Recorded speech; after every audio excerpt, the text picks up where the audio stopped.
Hey, what's up, you guys?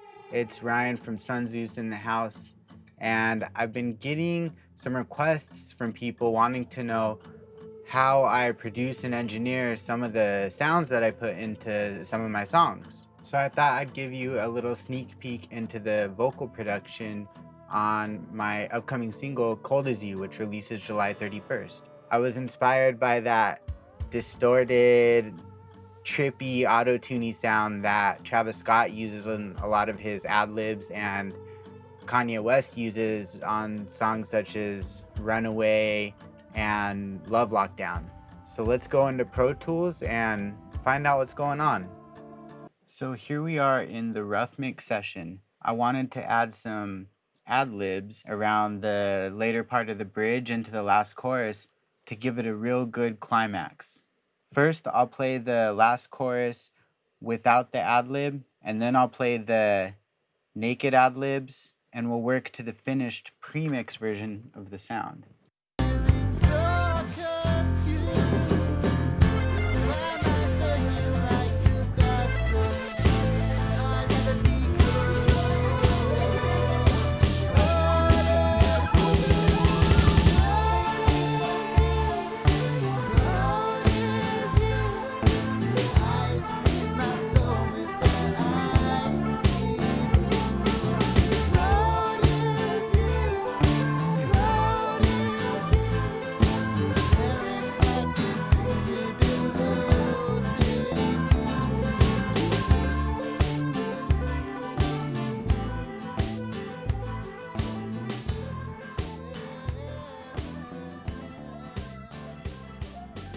So it's split into two tracks.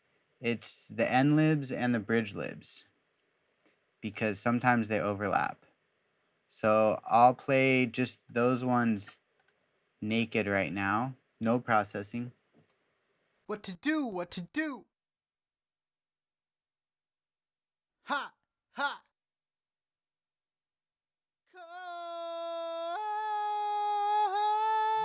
cold.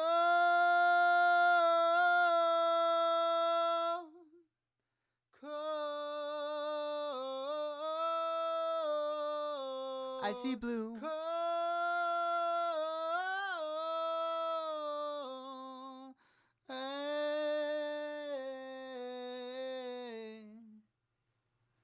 So cold, so cold. So cold, so cold. So cold, so cold. So cold, so cold. So we'll work with this end-libs track because I applied the same processing to get the same effect. First, I added the simple channel strip that comes with Pro Tools. Almost every DAW has one, and they're great for your basic EQ and dynamic processing needs. On this one, I put a pretty aggressive high-pass filter on it at 281 hertz because I didn't want any of the lower frequencies muddying up the mix, and it was already pretty busy at this point. And I lowered the threshold on the compression just to where it hits around 3 to 9 dB. I did want it to be kind of squashed. So cold.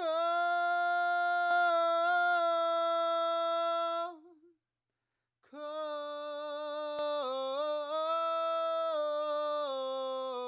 Cold.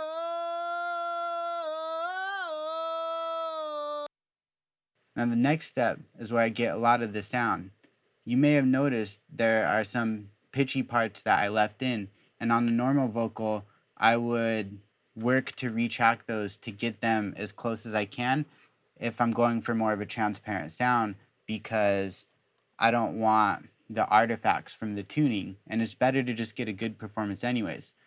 But when you're going for this kind of effect, sometimes you don't want to sing it exactly right because it will interact with the Autotune plugin in a certain way to where you can get a glitchier sound. So sometimes I will actually track with the Autotune and play off of that as if it's part of the instrument, and that will actually influence how I sing. So I think I might have tracked with it on this one. I don't remember right now, but here's what it sounds like with the auto-tune. People say to get the auto-tune sound, you want to do a 0 retune speed, but I'd say anywhere between 0 and maybe 8 or 9 will get you that heavy effect, and sometimes the other settings can be a little bit smoother. So this one's at 3. Let's see how it sounds. So cold,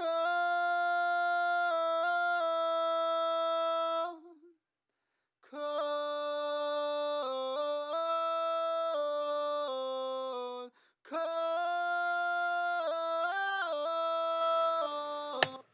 Great. Now the next step was in some of those Travis Scott and Kanye vocals, it kind of sounds like they're going through an old guitar amp or something. So I had this black op distortion pedal that I like to use a lot on vocals actually. And I believe it just comes with Pro Tools too, but I think it's based off of the Proco Rat distortion pedal. But as you can see, I cranked up the distortion quite a bit here, and I cut some of the highs out on it, and then I just made sure the volume is equal to the dry signal, and then I mixed it into taste. This was about 65%, so this is how it's sounding after that. So cold,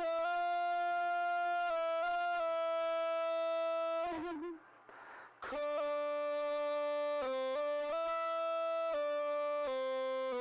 cold.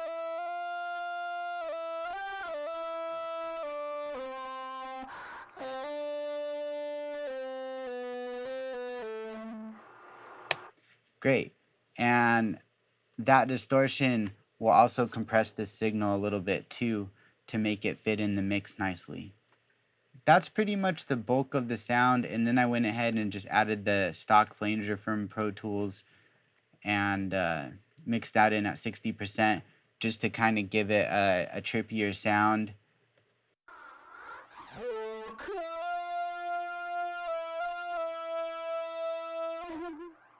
cold.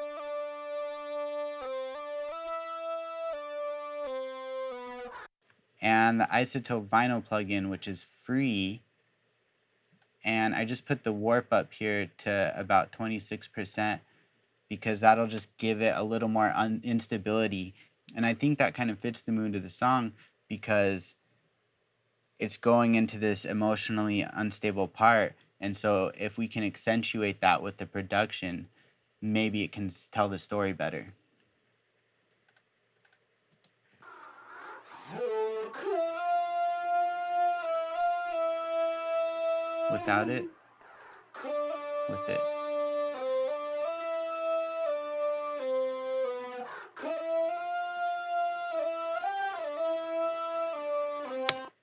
It's kind of subtle, but it just makes it a little bit grimier.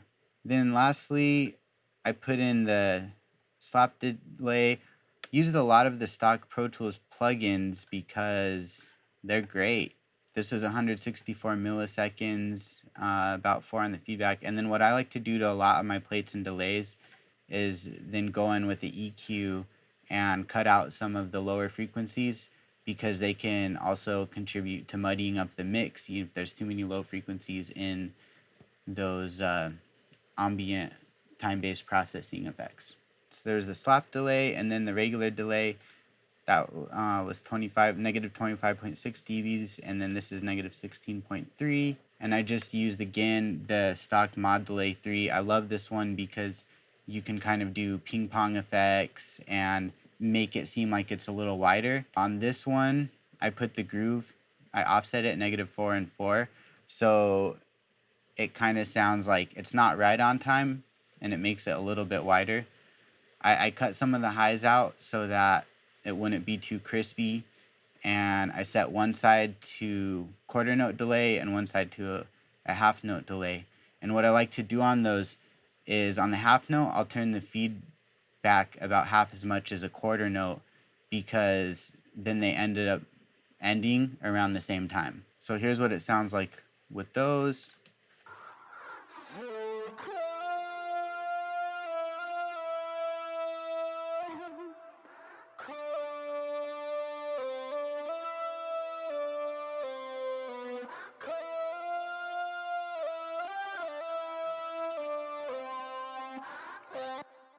So that just gives it some more space and makes it sound bigger and more dramatic. Now let's enable all the plugins on the other track as well and take a listen through the last half of the bridge to the chorus with the ad-libs and see if it helped the energy at all.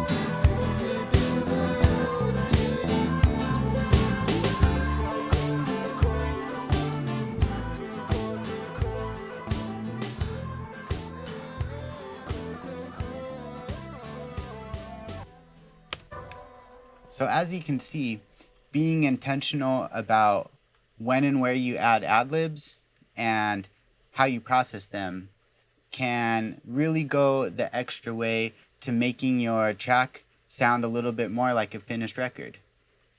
So that's how I interpreted that Travis Scott Kanye West sound into my own music. That was the premix that I had done on my computer.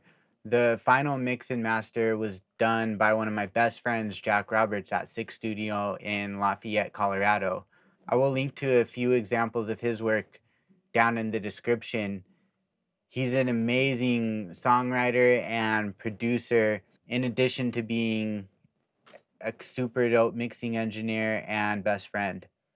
If you enjoyed this and want to see more videos like this, please like and subscribe. If you have other things you'd like me to show or are curious about, let me know down in the comments below.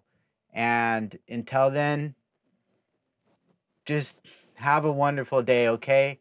And I'll see you in the next video.